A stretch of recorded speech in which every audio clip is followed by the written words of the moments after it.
These next two stories, Dancing Autumn and The Ugly Frog, came from a game Lauren and Pa made up. One of us would start a story then stop at some point. The other would then make up a part and then the other would continue. We would continue until one of us ended it. Once upon a time, there lived a young girl in a quaint little hamlet at the edge of a deep forest. Her name was Autumn and her hair was as gold as the wheat at harvest time. She lived with her grandma and grandpa in their cozy thatched house. Autumn worked hard for her grandma toting buckets of water from the brook that ran by the house. She would sweep the floors and dust, but, when she was finished she danced. Autumn danced on the tiny dirt road just outside their house.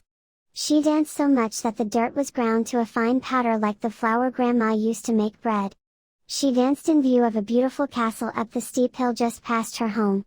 Autumn would close her eyes and imagine she was in the castle. An orchestra played dreamy music. The ladies dressed in gorgeous gowns of white, blue, silver and gold. Their dresses had glittering stones and lace. The men would bow at the waist and ask them to dance. Autumn would then sway like the slender trees when blown by a gentle breeze. She would then twirl. Her tattered and patched dress spread out and she would jump into the air and float like the down of a thistle then land softly on her dainty bare feet. She did this day after day as much as she could because dancing was in her heart. One day an elderly lady dressed in a hooded cloak passed by and watched her as she danced.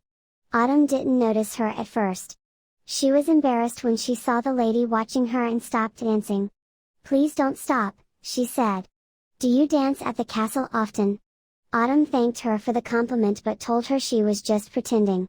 She couldn't go to the castle because her only dress was made from patches, and it was frayed and worn. They were poor and she had no shoes. The kindly lady pulled a pair of beautiful slippers from beneath her cloak and gave them to Autumn. "Here," she said, "these will fit you. They are made for dancing, and you can go to the ball at the castle this very evening." She then pulled a gold-engraved invitation from her cloak and handed it to Autumn. "Thank you very much," she said, "but they won't allow me in the castle with these rags and the guests will laugh when they see me." "Oh no they won't, when you dance in these slippers, they will not notice your dress," the mysterious lady said. Autumn thought the slippers must be magic. The lady then left as suddenly as she came. That night she went to the castle.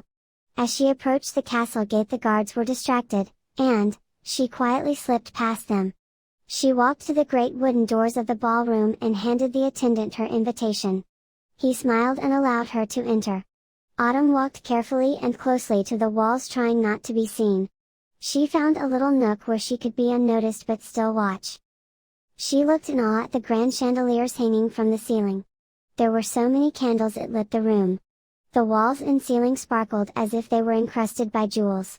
The young ladies were dressed in fine long flowing gowns.